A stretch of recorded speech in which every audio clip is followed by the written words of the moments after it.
Magandang araw mga panelists, kami ang grupo ika-6 na magre-representa ngayon ng aming pananaliksik at ididepensa namin ito. Ngayon, nais ko munang ipakilala ang aking sarili. Ako si Juan Carlo F. San Pedro at ang mga kagrupo ko ay si... Magandang araw po, ako po si Eliza Marie A. Estrella. Magandang araw panelist, ako nga po pala si Grace Estacio. Ako si Jonathan Yel A. Corcoro. Magandang araw po, ako si Paula Nicole Sibayan. Magandang araw, ako po si Rian Sipa S. Po si Mikey Anelda El Salvador. Ang aming pananaliksik ay tungkol sa Takdang Aralin. Ang titulo ng aming pananaliksik ay Takdang Aralin, isang pagsusuri sa epekto sa pag-aaral at kaisipan ng mga mag-aaral. Tungo tayo sa Kabanata 1, Panimula. Ang Takdang Aralin itinalaga ng mga guro sa isang estudyante para gawin sa isang bahay. Kami ng diskusyon ukol sa paksang ito at nais naming dumagdag sa kontribusyon. Ngayon ay tatalakayin naman ang kaligiran ng pag-aaral. Ayon sa Organization for Economic Cooperation and Development's Program for International Student Assessment, ang sobrang dami ng taktang aralin ay maaaring magdulot ng negatibong epekto sa performance ng mag-aaral. Ngunit may positibong epekto pa din ito tulad ng pagiging organisado at disiplinado. Gayunpaman, maaari rin itong magdulot ng stress at tensyon sa pamilya dahil nababawasan ang oras sa iba pang gawain. Dahil dito, mahalaga ang pag-aaral na ito upang mas maintindihan ang epekto ng taktang aralin sa mga estudyante. Pahayag ng suliranin. Batay sa aming pananaliksik, ang takdang aralin ay may parehong positibo at negatibong epekto sa mga mag-aaral ng baitang 11 sa TVL at ABM strands. Habang ito ay nakatulong sa pagpalalim ng kaalaman at disiplina sa pag-aaral, maaari rin itong magdudulot ng stress, anxiety at kawalan ng oras para sa pahinga at iba pang mahalagang gawain. Nakikita rin naman natin na hindi lahat ang takdang aralin ay may direktang positibo sa akademikong pagganap kung ito ay labis na mahirap o marami. Magiging pabigat ito sa mga mag-aaral kaysa sa magiging epektibo sa kasangkapan sa pagkatuto. Dahil dito magkakaroon ng balansing paraan sa pagbibigay ng takdang aralin upang mapanatili ang kalidad ng edukasyon nang hindi sinasakripisyo ng mga mag-aaral ang kanilang mga mental at emosyonal na kalagayan. Sa tamang diskarte na ito, maaaring mas mapabuti ang kanilang karanasan sa pag-aaral at pangkalahatang kapakanan.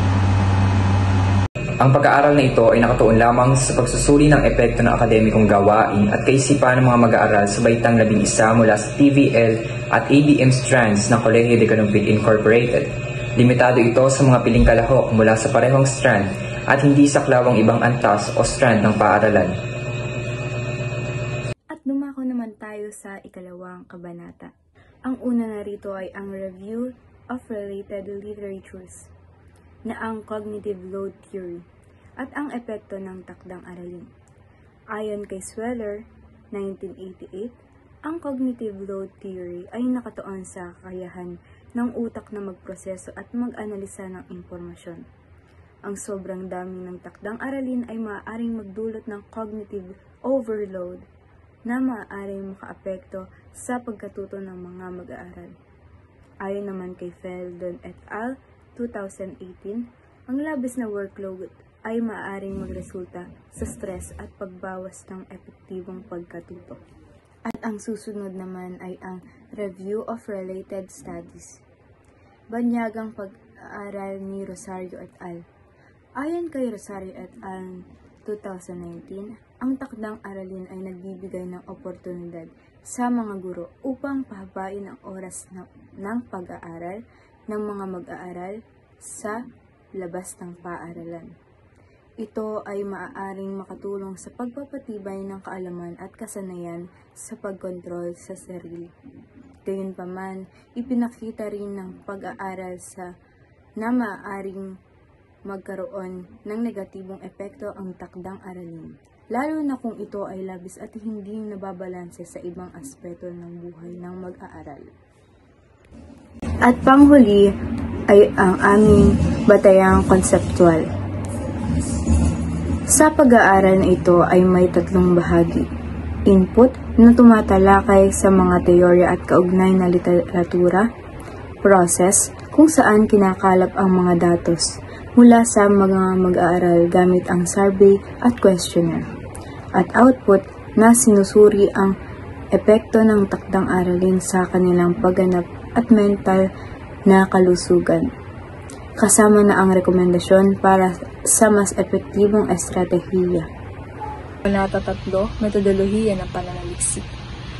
Para sa disenyo, ang mga mananaliksik ay gumamit ng qualitative na pananaliksik dahil ang pag-aaral na ito ay naglalayo na malaman at maunawaan ang karanasan ng mga kalahok. Para naman sa kalahok at lokasyon ng pag-aaral, ang mga kalahok ay nagmula sa baitang 11 sa strand na TVL at ABM. Kumuha sa kanila ng 15 respondante at pinili sila sa pamamaraan ng random sampling technique. Ang buong pag-aaral ay isinagawa sa loob ng paaralang Colegio de Columpit Incorporated. Para naman sa paraan ng pagsusuri ng datos at instrumento ng pag-aaral, ang survey questionnaire ang ginamit dito, kung saan mayroong mga katanungan ang sinagot ng mga respondante. Sa pamamagitan nito, nakakalap ang mga mananaliksik ng iba't ibang ideya, pananaw at perspektibo. At ngayon, tatalakayin naman ni Binibining Estacio ang etikal na konsiderasyon. Para naman sa Kabanata 3, etikal na konsiderasyon. Ang etikal na konsiderasyon sa pag-aaral ay nagsasaad na bago magsimula, bibigyan ang mga respondante ng detalyadong impormasyon tungkol sa layunin ng pag-aaral at kanilang karapatan na tanggapin o tanggihan ang paglahok. Ang kanilang kasunduan ay magiging voluntaryo at batay sa tamang kaalaman. Ngunit mapapanatili ang pagiging lihim at maiwasan ang anumang pinsala. Lahat ng impormasyon ay itatrato bilang confidential at walang isisiwalat na pagkakakilanlan ng mga kalahok alinsunod sa Data Privacy Act. Batay sa ipinapakita ng resulta ng aming pananaliksik na ang takdang aralin ay mayroong pagkahalong positibo at negatibong epekto sa mga mag-aaral ng baitang 11, TVL at ABM. Habang nakatulong ito sa kanilang pagkatuto at disiplina sa oras, maaari itong magdulot ng stress at magiging hadlang sa ibang gawain. Pang-anim na question, nakakadagdag ba ng problema sa iyo ang takdang aralin? 10 ang nagsabing nakakadagdag ito ng problema sa kanila. 3 naman ang nagsabing wala itong problema na idadagdag sa kanila at 2 ay walang panig. Bilang estudyante, paano mo pinagsasabay-sabay ang mga gawain, personal at buhay at mga takdang aralin ng maayos at organisado? 10 ang nagsabi na kailangan may time management. 1 ang nagsabi na gumagawa siya ng to-do list. 1 naman ang nagsabi na multitasking dapat ang gawin. 1 ang nagsabi dapat merong prioridad. At 2 ang nagsabi na hindi kaya nilang pagsabay-sabayin kaya't nahuhuli sila sa gawain. Sa ika-8 tanong, nakakaapekto ba ang maraming takdang aralin sa iyong pamumuhay at marka? Ipaliwanag kung oo o hindi. Siya man nagsabing nakakaapekto ito dahil sa pagod, stress, at oras na nauubos. 1 ang nagsabing minsan lang ito nagiging problema kapag sabay-sabay ang gawain. At 5 naman ang nagsabing hindi ito nakakaapekto dahil kaya naman nila magpasa on time at bahagi ito ng pag-aaral. Sa ika-9 na tanong, naapektuhan ba ng takdang aralin ang iyong interes sa pag-aaral? 8 ang nagsabing hindi negatibo ang epekto nito dahil ito ay nagpapalalim ng kanilang kaalaman at motibasyon sa pag-aaral. 2 naman ang nagsabing naapektuhan ang interes nila dahil sa nababawasan ng oras sa pagre-review sa pagsusulit. 4 naman ang nagsabing nakakawalang gana ang takdang aralin dahil nagsasawa sila rito. 1 naman ang nagsabing neutral ang epekto nito. May mabuti at masamang dulot. At sa huling tanong, may mga oras ba na naaapektuhan ng takdang aralin ang iyong kaisipan? Kung oo o hindi, ipaliwanag at kailan ka nakakaramdam ng ganito. 14 ang nagsabing naaapektuhan ang kanilang kaisipan dahil sa stress, pagkapagod at kawalan ng oras para magpahinga. 1 naman ang hindi nagbigay ng opinyon. Batay sa naging resulta ng aming pananaliksik, ipinakita rito na ang takdang aralin ay may parehong positibo at negatibong epekto sa mga mag-aaral mula sa baitang 11, TVL at ABM strand ng Colegio de Columpit Incorporated. Ipinakita rin dito na mas maraming mag-aaral ang nakararanas ng negatibong epekto tulad na lamang ng stress, pagod at kakulangan ng oras para sa iba pang mga gawain. May ilan ding naniniwala na ang takdang aralin ay hindi na kinakailangan, lalo na kung marami na silang kailangan tapusin sa paaralan. Ngunit mayroon pa rin mga estudyante ang kumikilala sa positibo nitong epekto, partikular sa aspeto ng pagkatuto. Tatalakayin ang konklusyon para sa Kabanata 5. Ang takdang aralin ay may mahalagang papel sa paglawak ng kaalaman at mas malalim na pag-unawa ng mga mag-aaral. Gayunpaman, maaari itong magdulot ng stress at pagkapagod, lalo na kung labis at hindi maayos ang pamamahala ng oras. Maaari rin itong makaapekto sa kanilang pagpapahinga at pakikisalamuha.